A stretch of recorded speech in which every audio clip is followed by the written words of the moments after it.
Hey guys, Kimberly Nicole here. Welcome back to my channel. Have you wondered, where is my milk? Have you been hand expressing, pumping, and wondering, why am I not getting enough milk?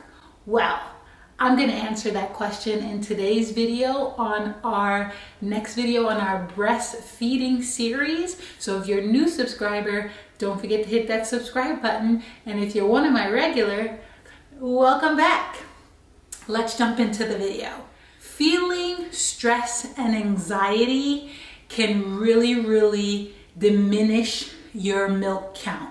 Stress and anxiety, it pulls and it gives rise to a hormone that's called cortisol.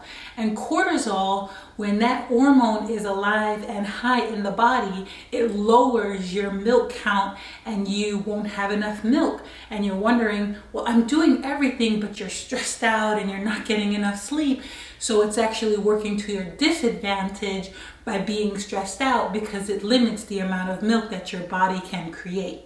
Now, for me, I know this for a fact because when I had Kaylee, I was working 76 hours a week. I was a general manager of the last company that I was with, and I just was a workaholic and trying to breastfeed and pump at the same time, and I just wasn't getting enough milk on top of having the breast reduction.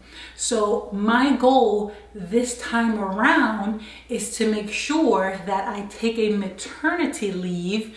Take a maternity leave, guys, because it's your right. If you want to breastfeed and you need that time with your child to bond, you're not going to be able to do it stressed out, and you're not going to be able to do it on a great schedule of working a 9 to 5 and trying to come home and pump and breastfeed. So the best thing to do is to take a maternity leave. Now you can take it for as long as you want, 1 month, 2 months, 3 months. I'm going to do a year just so that I can maximize giving the baby as much breast milk as possible. But you can just pick whatever time frame is best for you.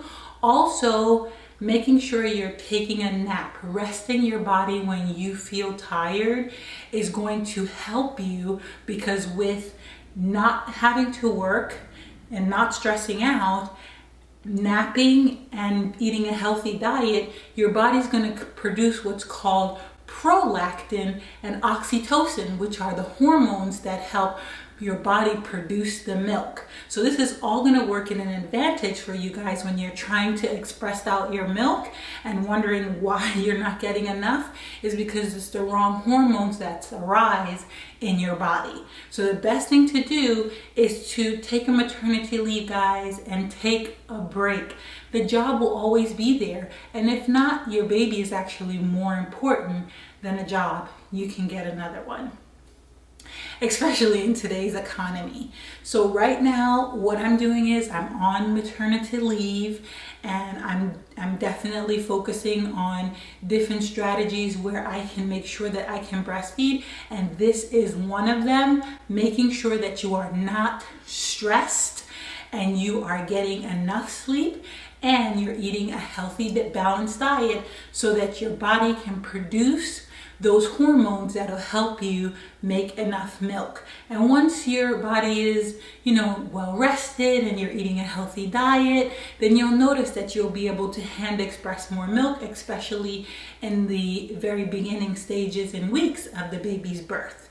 Now guys, if this information was very helpful for you, please comment that down below if I missed anything, so that our community can take advantage of all of the world of knowledge that we all have.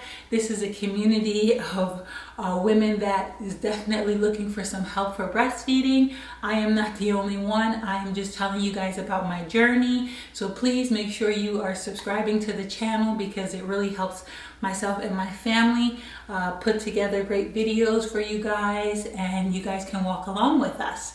Again, I'll see you guys in the next one, and in the next one will be a great one.